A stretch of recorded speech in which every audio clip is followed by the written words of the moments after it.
Hello, thanks for joining me for your in-depth monthly horoscope for February for the Sun and the Ascendant. If you have yet to subscribe to my channel, please click or tap on the bell notification symbol. If you'd like to talk to me directly, you can do so on Twitter, or if you'd like a one-to-one consultation, please see the link beneath this video and check out my testimonials. Also, if you want an immediate analysis of what the future holds for you based on your time, date and place of birth, my affordable written reports, you can get 30% off on a special offer. If you get your character analysis too, please see the link beneath this video as well. Hello Virgo, and welcome to your monthly horoscope for February. As this month begins, we have the Sun, your ruler Mercury, Jupiter and Saturn all in the sign of Aquarius. What a change from a year ago when there was that big collective in the sign of Capricorn, which for you was actually a real foundation platform for you to demonstrate your talents, your flair and your artistry. But of course Saturn doesn't necessarily make things easy, and it does provide a degree of resistance. So since that time, if there was something that you got going that has showed promise, now the planets are collectively asking you to really take it to the next level of commitment, and that's about the details. But this is an area that you are so comfortable with. But on the first day of this month, Venus, the planet of love and relating, moves to join this stellium of energy in Aquarius. And if you have had some warmer interactions recently with someone, the fact that Venus moves into the 6th house suggests now it's about being a bit more realistic. So if you have formed a relationship with someone and it's been going well, now you're getting to the point where it's getting a bit more grounded. But your ruler Mercury is in retrograde as this month begins, and is going to be so through to the 21st. And even when it comes out of retrograde, it's still going to be in shadow through to the middle of March. So when it comes to those details that you have such a great and well-deserved reputation around, this is asking you to be very careful to micromanage anything that does require precision. And an area that may require your attention could be around appointments. And we all know that the health system, certainly in the UK, and I think it's pretty true in the States as well, is under a lot of demand from COVID. But it is important for regular appointments, especially if you have other treatment plans that need to be kept up with, that you do juggle this the best you can with the current situation to make sure that you get your needs met. Also, anything to do with animal vaccinations and treatment can also be an area. The 6th house is very much to do with pets. But Mercury retrograde, despite its bad reputation of providing glitches and roadblocks, can be a time to actually improve the smooth running of a situation, particularly in the 6th house. So think about your domestic appliances. Is there one that is due for an upgrade? Are there some cupboards that could be emptied out? Is there a loft space that you could clear out and sell your surplus stock on that well-known auction site? So these are the kind of practical things you can do, even if you're quite often or I shouldn't say quite often twice, even if you're one of those Virgos who tends to be very organised, there could be an extra margin of improvement that you can introduce at this time.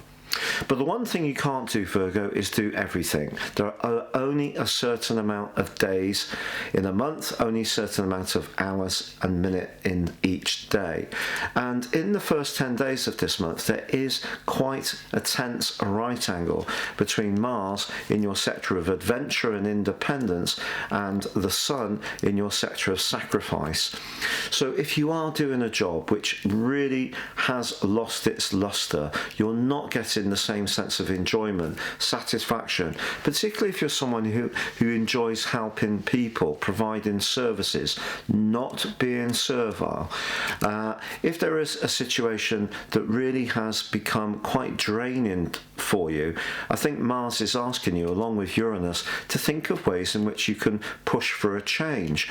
And in fact, we've got a full moon in your sign, which occurs on the 27th, which is going to be angling up to Uranus. So the need to bring a new dimension, a sparkle of variety and spontaneity to the situation that you face is actually really strong at this time. So don't feel that you have no options. Don't feel that you can only be dutiful. It's important to meet your obligations, but if there is something that needs to change, I think you're reaching a point where you may feel almost compelled to make that change, even if you're a bit reluctant to embrace it.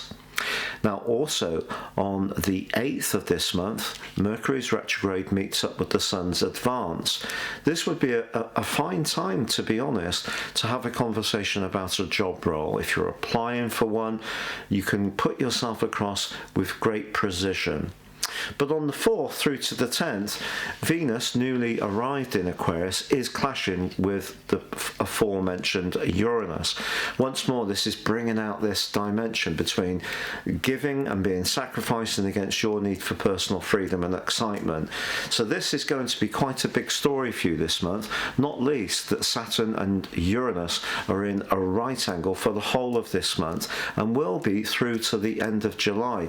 So if there is a situation where you feel your choices are limited at the moment, I think you're still going to be reflecting carefully on this for the first half of this year.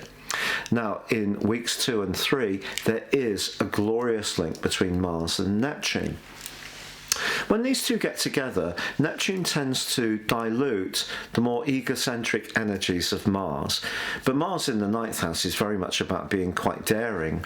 So I think Neptune in your sector of relating suggests you could be captivated by someone who has got a bit of mysticism about them, but also a lot of energy. And also in a current relationship, if you can find a way to reimagine that tie, to give yourself perhaps a little bit more space to do your own thing, but still be very devoted to your loved one, that's a fine time to go for it. Now on the 11th there's a new moon in the sign of Aquarius, and it is going to be in a semi-sextile with Pluto, which retains its location in your sector of passions, self-expression and joys. This is lovely. This is saying to you, if you have a talent and you can convert it into something practical and substantive, this is the time to go for it. So some kind of idea or flair that you can use to your own benefit could manifest itself in the following month. Also, Venus and Jupiter are in a glorious alliance in week 2. It could be that someone you work with is really impressed by your level of hard work, sacrifice, but there could also be a little bit more to their attraction to you. So if you're footloose and fancy 3, meeting someone through your work, through a very ordinary location, such as a supermarket queue, even if you're keeping a 2-meter distance, you may find that some kind of attraction does spark up in a very ordinary location. Now the 18th sees the Sun move into your opposite sign, the 7th house. This is about where we compete. It's where we have the people that we need to interact with that we don't always find easy. In ancient astrological text, this is known as the sector of open enemies. For me, it's much more about where we relate. The important thing about relating, it's not just about meeting our needs, it's also about making sure the other person is happy too. And on the 25th, as Venus moves into this location, that's a glorious alliance because you have Venus, the Sun, but also the lovely Neptune, all influencing your sector of relating. Also on the 21st, as I said before, your ruler ends its retrograde, and if there has been a niggle or a delay, perhaps about a job offer, perhaps perhaps about an appointment, perhaps about something that's just caught you out a little bit, because we know Mercury retrograde can do that. Hopefully it will improve from that point, but as I say, it could be the middle of March before there's a true and full resolution. That full moon in your sign on the 27th, however, does ask you to stay as flexible as possible. I think you're going to be thinking about relationship matters. If you're in a tie which isn't working very well, you're going to become very conscious of it in the first 2 weeks of March and the last few days of this month. I think really it's about where you feel that maybe things are just so absolutely totally predictable and repetitive. There's absolutely no uplift, and it's very difficult with COVID. People are coexisting with one another when they may have work, going out, doing different interests to add sparkle to their lives. So we're putting a lot of expectation on one another, aren't we?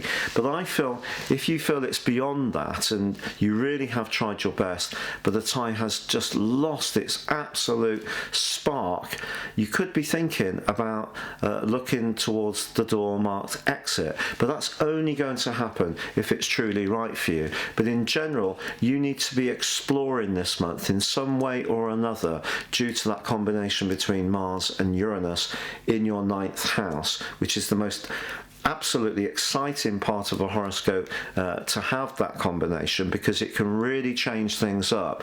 And I think for a lot of Virgos, the first half of this year will see a change around a big obligation you have, a sacrifice you make, or your working situation. But for now, please stay safe, take care, good luck, and goodbye.